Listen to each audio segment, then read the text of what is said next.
All right.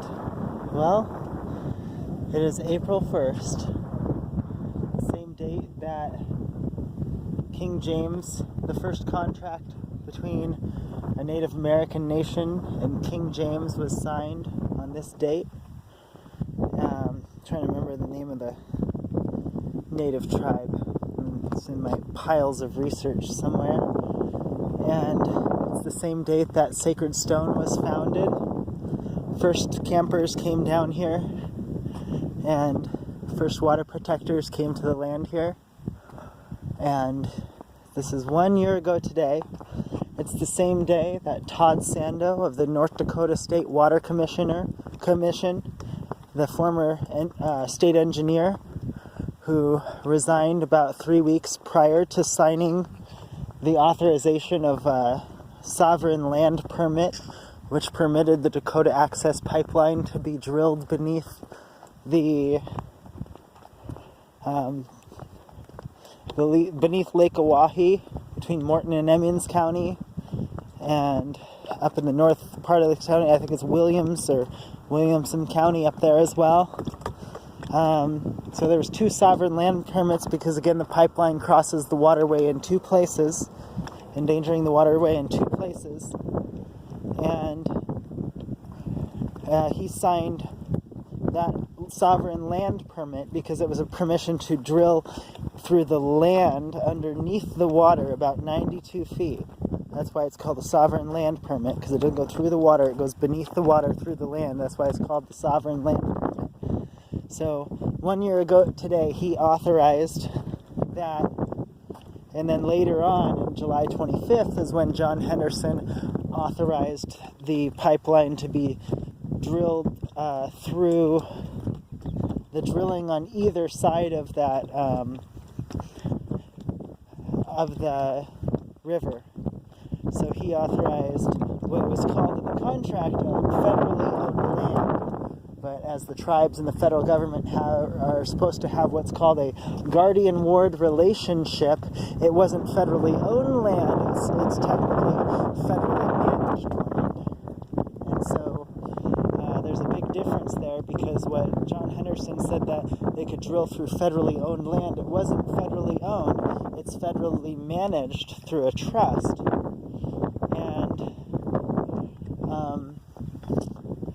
And by signing that, he violated that trust. So the ward is the person who owns the estate, and the guardian is the person who is responsible through honor to care for that estate, because the other person, for instance, would be incapable of managing their own estate. And at the time that the guardian ward relationship was established, when Chief Justice John Marshall is famously quoted as referring to this as a guardian ward relationship, that was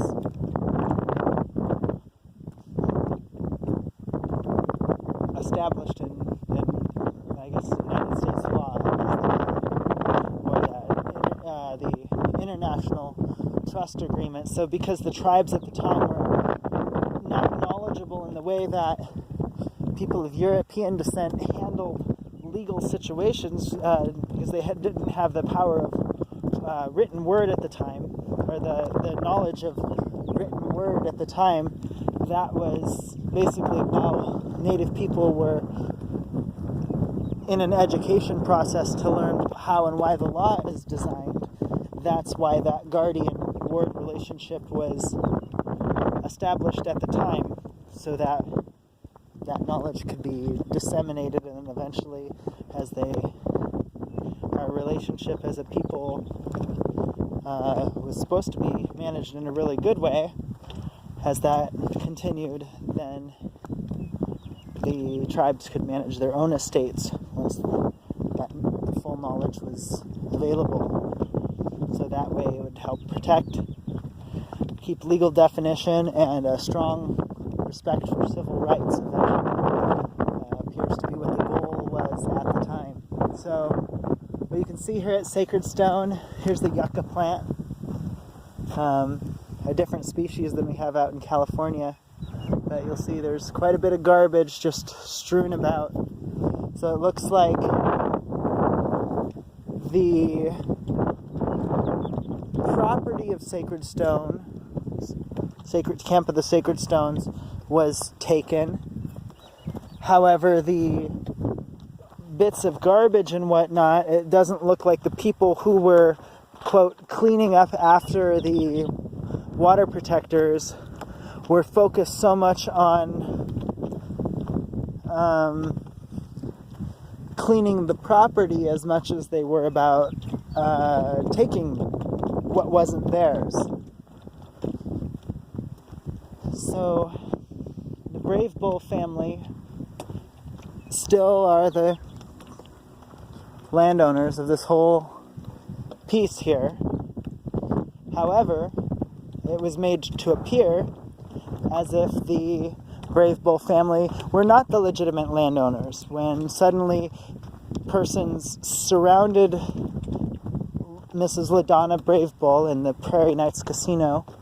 I believe it was on the 15th of February, the same day that Sacred Stone water protectors were handed a notice of trespass. Mrs. Brave Bull LaDonna was given this notice which alleged that according to the BIA's records, there was an existing permit on top of this entire parcel here, the Lean Warrior allotment it's called, parcel 2275-B, and they said anybody could contact them within 10 days, a written notice, and a bunch of water protectors. We signed a petition, we gave to the tribe, we said at the very least give us a 30-day notice, which is required by law. People are stranded here, people are concerned they're going to lose personal property, which many people lost a great deal of personal property, and also there needed to be more time for the Brave Bull family to contest the allegation that they were the now minority landowners. Now it appears the Brave Bull family was not given right of first refusal. See all this garbage, the people who came and alleged to have cleaned up after the water protectors? It didn't look like this before. They just took all the property of value and they left a big mess. And now look, water protectors are back here. That's who you see around here. People, Sacred Stone water protectors are coming up and picking up a mess and coming back to a place where their clothes, laptop computers, prayer bundles, teepees, yurts, Kwanzaa huts, vehicles, all sorts of pieces of personal property were illegally confiscated through a process known as racketeering. Now, I don't blame the tribe, I don't blame the BIA. However, certain individuals within these organizations, within these agencies, appeared to have colluded in order to create a circumstance which made it appear publicly as if the Brave Bull family did not own this land, so that they could enforce this notice of trespass. There was no trespassers here. There were U.S. citizens and civilians and lots of different people of different tribes who came here in the people of Standing Rock's time of need. There were civil rights violations occurring, burial sites being desecrated, that guardian-ward trust relationship being violated, the Constitution being violated, and people came from all over here, volunteered months of community service to do something that's never been done before. And in that time, over here was where the sacred fire was, the kitchen, which was illegally removed. Millions of people around the world showed support, donated, millions of hours of community service. And this is how it appears to have been seen, treated. A lot of people came here together thinking we were just coming to protect water, and we came to meet each other and have some long overdue intercultural healing and education and history lessons and songs and prayers and dozens of different languages nobody had ever heard. We had Aztec people here, Hawaiian people here. We had Cherokee and Miwok and all sorts of people came here. People, Algonquin, Haudenosaunee, many. Penobscot, probably saying half these wrong. And you see what was left behind by the agents who came in? Just garbage. Garbage. They just took the property that was of value. It's been 1 month now since this happened. And they didn't prioritize picking up the little things. They prioritized, it appears, to steal people's personal property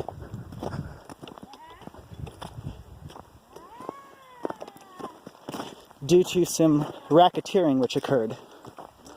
Racketeering, in summary, is the creating of a fraudulent circumstance in order to enforce something that does not need enforced. Oftentimes, people who are performing racketeering, it appears, don't think that anybody's going to file charges on them, or that if they do, they won't go anywhere, because we'll just have corrupt judges and juries or something that'll side with injustice. Some more water protectors here cleaning by hand, picking up the garbage. First thing we got in here. We've never been here before. This is the first day. A couple people stopped in here and looked at the land. This is the first day. We've all come down here in solidarity on the first year from this first happening. And the first thing you see water protectors do is cleaning garbage. Thanks for listening. As many of you know, my name's Distance Everhart, Alex Wilson. I go by Distance. You'll find some of my data compilation on wildwillpower.org. And you'll, of course, find this video embedded onto standingrockclassaction.org. Thanks for tuning in.